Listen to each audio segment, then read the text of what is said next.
The moment my girlfriend left the room, everything tilted, and I didn't know why yet.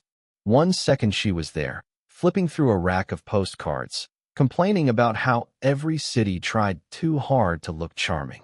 The next, she stepped outside to take a call, the bell over the bookstore door chiming softly behind her. Silence rushed in to fill the space she left. And in that quiet, her sister smiled at me. It wasn't a big smile. That's what keeps bothering me. The place was a narrow, independent bookstore wedged between a tailor and a closed-down cafe. It smelled like old paper and dust warmed by sunlight. A box fan hummed near the counter, pushing around air that didn't really cool anything. We were killing time before dinner. My girlfriend loved browsing, loved the idea of books more than actually reading them. I followed along, hands in my pockets, pretending to be interested in travel memoirs. Her sister, Lena, had been quiet since we arrived. She stood a little apart from us, skimming spines, not rushing. Mid-40s, maybe a little older. Dark hair pulled back without effort. Clothes that looked chosen, not trendy. She had that calm confidence of someone who didn't need to fill space to be noticed. When my girlfriend stepped out, Lena looked up. Just instinct, maybe. Our eyes met, and for a half-second neither of us moved. "Sorry," I said, even though nothing had happened. She tilted her head. "For what?" "I don't know," I admitted. My voice sounded too loud in the narrow aisle. She smiled then. Not polite, not teasing, just warm. Like she'd decided something about me and wasn't going to explain it. "She does that," Lena said, nodding toward the door. "Disappears mid-sentence." I laughed automatically. "Yeah, phone calls always turn into missions." "She hates missing things," Lena said. Ironically, that was the first pause. The kind that stretches just long enough for you to notice it stretching. She stepped closer to a small table stacked with used paperbacks. As she reached for one, the sleeve of her sweater slid back, revealing a thin silver bracelet. One of the books slipped from the stack and hit the floor with a soft thud. I bent to grab it at the same time she did. Our hands brushed. Barely, the lightest contact, and she pulled back first. "Thanks," she said, then paused. "You didn't have to." "I know," I said. "I just reacted." She studied me for a moment, like she was placing me somewhere. "You're good with her," she said carefully. "Patient." "I try to be," I replied. It felt like a test, though I wasn't sure what I was being tested on. Another pause. The fan rattled. Somewhere deeper in the store, someone coughed. "You ever read this?" she asked, holding up the book. An old paperback with a cracked spine. "No," I said. "What's it about?" She smiled again, smaller this time. "Missed chances," she said, but in a quiet way. The kind you don't realize were chances until years later. I didn't know why that landed so hard. I just nodded. Outside, my girlfriend laughed loudly into her phone. The sound came muffled through the glass, like it belonged to another room entirely. When Lena turned back to the shelf, her shoulder brushed mine. She didn't apologize. Neither did I. A minute later, my girlfriend came back in, energy first, words spilling out before the door even closed. The space shifted immediately. Lena stepped away, the moment sealing itself up like it had never existed. But as we walked out together, Lena fell into step beside me. For just a second, she glanced over. Another small smile, almost absent-minded. I've replayed that smile more times than I'd like to admit. My girlfriend volunteered me before I could object. Her sister's car had been making a noise. Nothing dramatic, just a stubborn rattle that came and went. I worked part-time at a repair shop back then. Not a mechanic exactly, but close enough to sound useful. So there I was, Saturday morning, sleeves rolled up, leaning into the open hood of Lena's car while she stood a few steps back with a paper cup of coffee she hadn't touched. The shop smelled like oil and dust and something faintly metallic. A radio murmured from the back, too low to follow.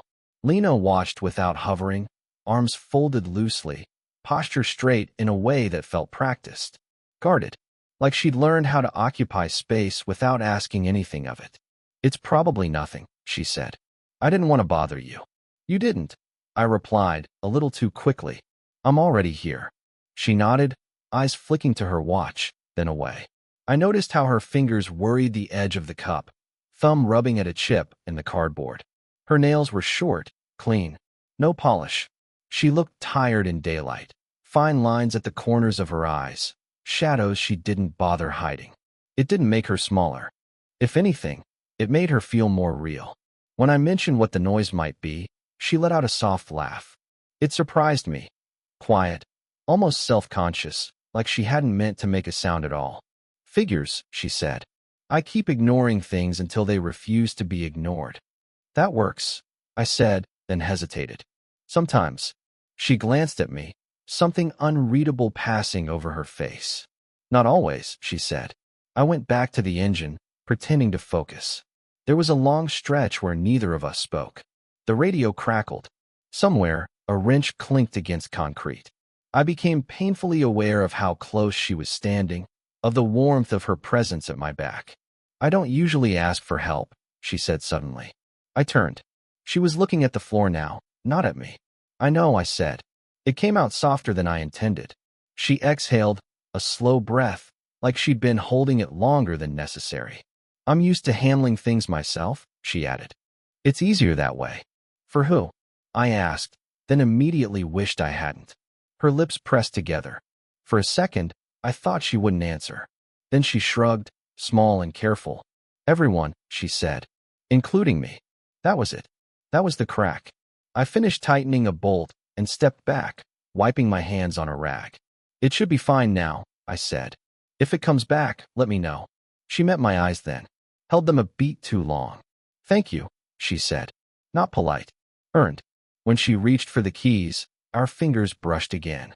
This time, neither of us pulled away right away. Just a pause. A breath.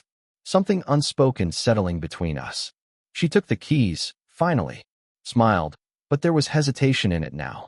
And as she walked away, I realized I was already waiting for the next time. It was raining the night, everything almost slipped. Not a dramatic storm. Just steady, stubborn rain that turned the parking lot into a sheet of black glass. Lena had stayed late at the community center where she volunteered. Something about paperwork that had piled up. My girlfriend was supposed to pick her up, then texted last minute that she was stuck at work. I offered without thinking. Regretted it halfway there. The building was mostly dark when I arrived. One light burned in the back office. Lena looked up from a desk cluttered with folders, her glasses pushed low on her nose. I didn't expect you, she said. I know, I replied. But you didn't sound like you wanted to wait. She smiled, tired this time. I didn't. We walked out together, rain tapping against the roof as soon as the car doors closed. The heater kicked in with a rattle. For a while, the only sound was the wipers. You don't have to do this, she said suddenly. I know, I said again. It was becoming a habit.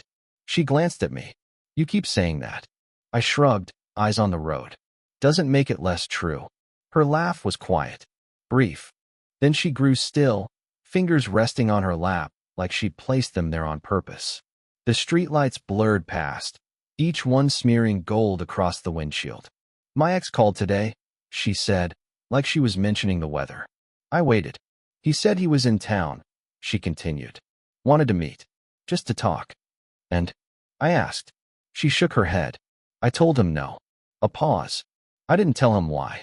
Something tightened in my chest. I kept my voice even. You don't owe anyone an explanation. She turned toward me then, fully. That's easy for you to say. The car slowed at a red light. Rain streaked down the side window, distorting her reflection.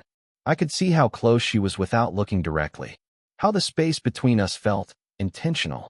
I think, she said carefully, that sometimes explanations open doors you can't close again. I swallowed. And sometimes, I said, choosing each word, they just tell the truth. The light changed. I drove on. When we pulled up outside her place, the rain was coming down harder. I killed the engine. Neither of us moved to open the door. She reached up, pushed her glasses onto her head, rubbed at the bridge of her nose. Her hand trembled, just a little. I don't know what I'm doing, she said. I wanted to tell her I did. That I'd known from the bookstore, from the shop, from every quiet pause in between. Instead, I said, you don't have to. Her hand dropped back to her lap. She looked at me then, really looked. Close enough now that I could smell her shampoo, something clean and faint. The rain drummed louder, filling the car with sound. My phone buzzed in the console. My girlfriend's name lit up the screen. Lena's eyes flicked to it, then back to me. For a moment, I thought she might lean in. I felt myself lean too, just a fraction. The phone buzzed again. I reached for it, and that was where it stopped. Not about the rain, not about the call, not about the way everything in that car had tightened and then frozen. My girlfriend acted normal, too normal, texting memes, complaining about work, planning next weekend. Lena stayed distant in the polite, careful way that makes distance louder. Then Thursday night, she knocked on my door. I almost didn't open it. That's the part one don't like admitting. She stood there with her coat still on, hair damp from the cold, hands empty like she hadn't trusted herself to bring anything. The hallway light behind her buzzed faintly. For a second, we just looked at each other. "Can I come in?" she asked. I stepped aside. She didn't sit right away. Walked slowly through my small living room like she was orienting herself, like the space mattered. I noticed how tired she looked again. Not messy tired. Worn. The kind that settles into the shoulders. "I shouldn't be here," she said. I nodded. "I know." She turned to face me then, really face me. No smile. No softness. Just honesty, stripped down. "This thing," she said, gesturing vaguely between us, "it's starting to feel dishonest. And I don't mean to her. I mean to myself." I swallowed. "Nothing's happened." "That's not the point," she said quietly. "That's the problem." Silence pressed in. The refrigerator hummed. Somewhere outside, a car passed too fast over wet pavement. "I keep catching myself editing what I say around you," she went on, "thinking about how it will land. That's not neutral." Her fingers curled into her coat sleeve.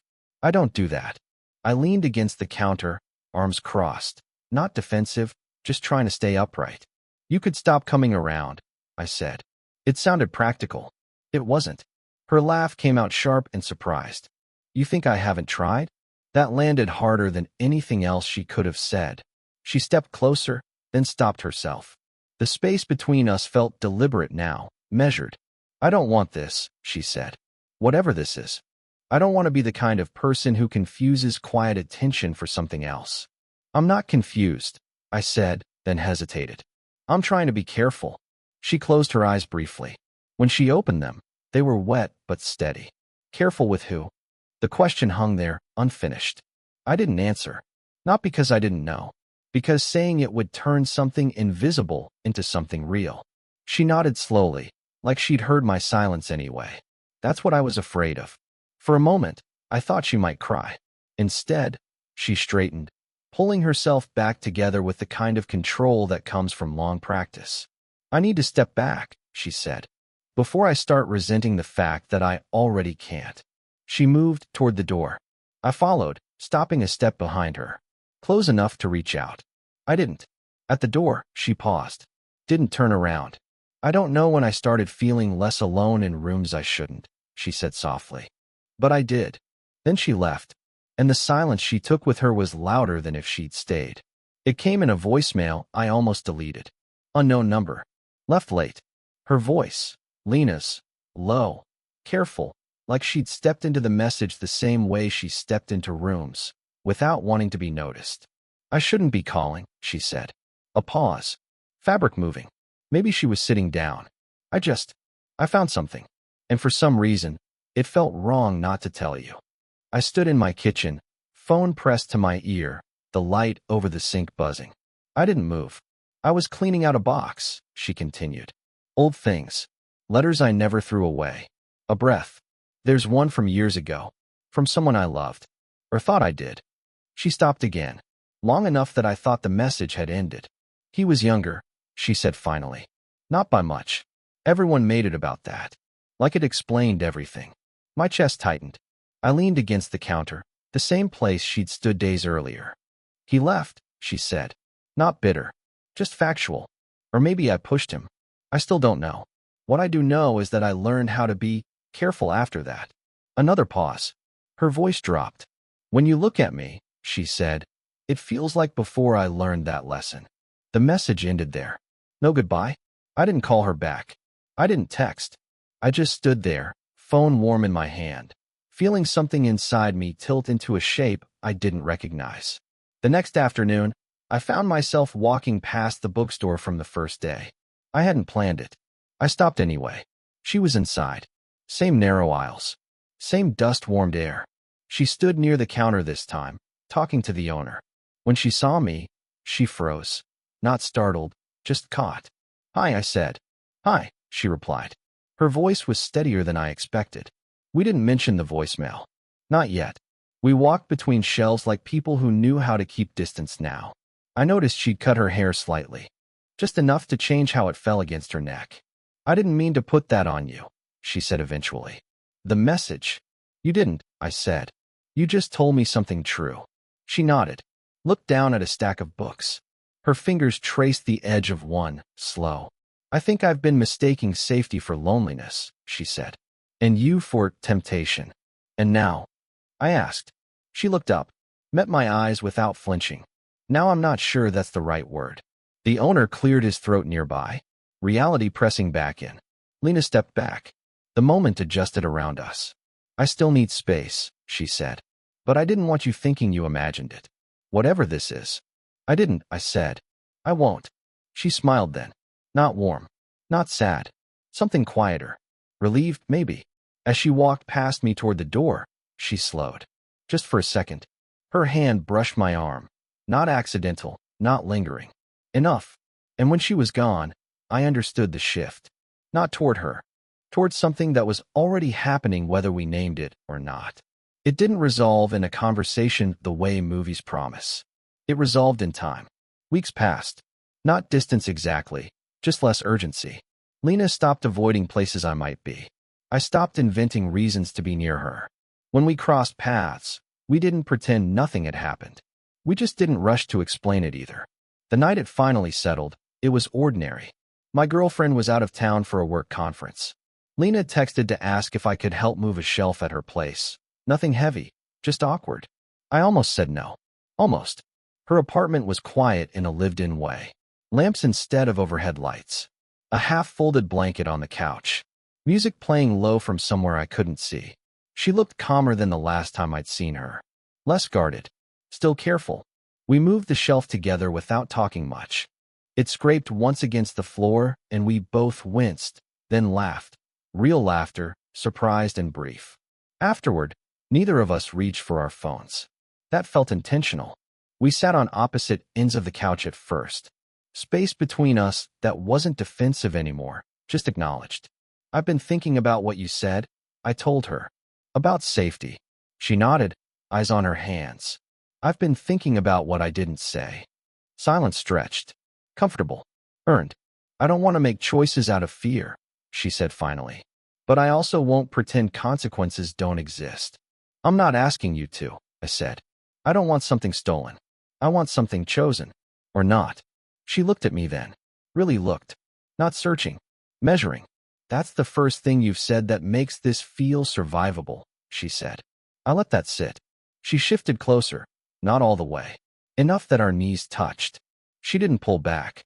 Neither did I. Her hand rested on the cushion between us, palm down, fingers relaxed. I stared at it longer than I should have. Eventually, I placed my hand over hers. No squeeze. No drama. Just contact. Her breath changed.